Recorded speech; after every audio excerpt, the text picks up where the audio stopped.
Morning, this is Indian Creek in the Tonto National Forest, and I'm going to take a break here to talk some anime.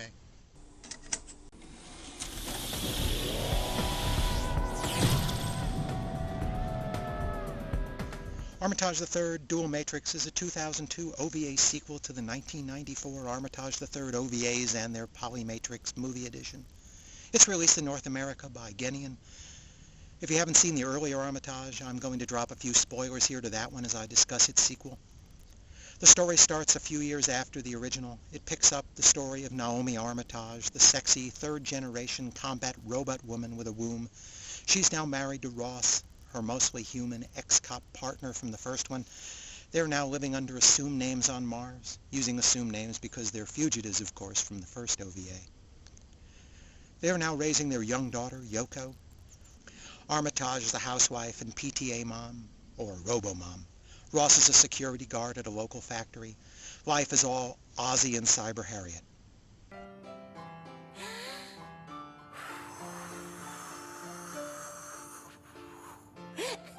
Happy birthday, Yoko. Congratulations, Yoko.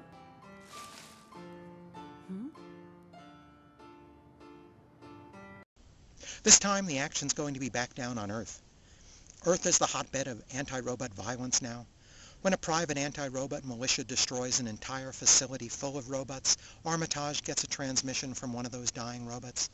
She sneaks off to Earth to help her cyber sisters without even leaving a note for her hubby. Maybe she does this sort of secret identity robot superhero stuff all the time. We don't know. A few days later, Ross, apparently unworried by his wife's absence, thwarts a group of vandals at a factory where he works and gets dubbed a hero by the media for it. For some odd reason, this gets him dispatched to Earth as a representative of Mars at a political summit on robot rights.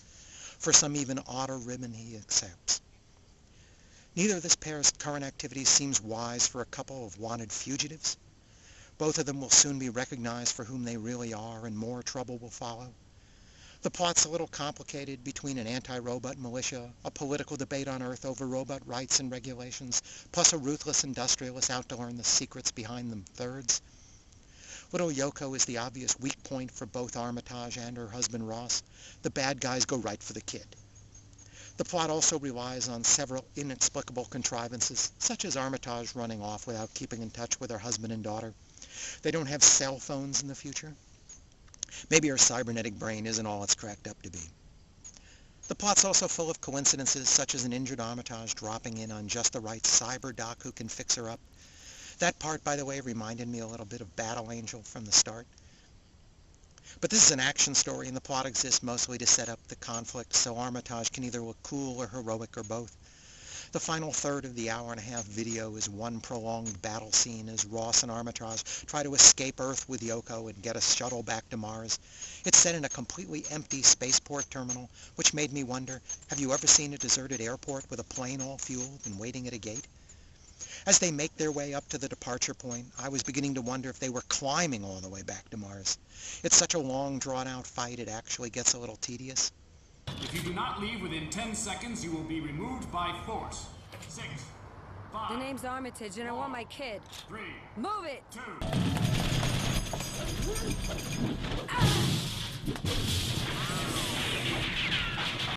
Its end lacked the dramatic flourish we'd been waiting for, too. It just sort of exhausts itself and us. Dual Matrix does offer a more sentimental reconciliation as compensation, however. It's pretty formulaic in some areas and is mostly what we're expecting. The artwork is pretty similar to Polymatrix, with the same character designs from Oshi Hiroyuki, but the director and just about everyone else on the credits is different. This time, life on Mars looks a little more extraterrestrial and less like Mega Tokyo, but we don't spend much time on Mars this time. The animation is definitely slicker, though, adding some 3D CGI in several places, thanks to the 8 years of technical advancement since the original was made. There's also a different voice cast in both languages. In the English dub, Juliette Lewis voices Armitage very well, with a husky, edgier voice to match the character's nastier side, and when she has to soften her dealings for her daughter, she pulls that off too. Ross's voice isn't bad either. The music is by Julian Mack this time, and he's done some really strange electronic instrument stuff, much of it without melody to play under the action scenes, plus there are a few symphonic pieces for the softer side. It's unobtrusive but not memorable, and certainly not listenable. Overall, I give Armitage the Third Dual Matrix 3 stars. Despite having fresh animation, it's a plot and character step down from the original. The special edition of the DVD comes with some featurettes and comments from the director, composer, and voice actors. With lots of violence, nudity, and profanity, it's still not for the kids. Thanks for listening.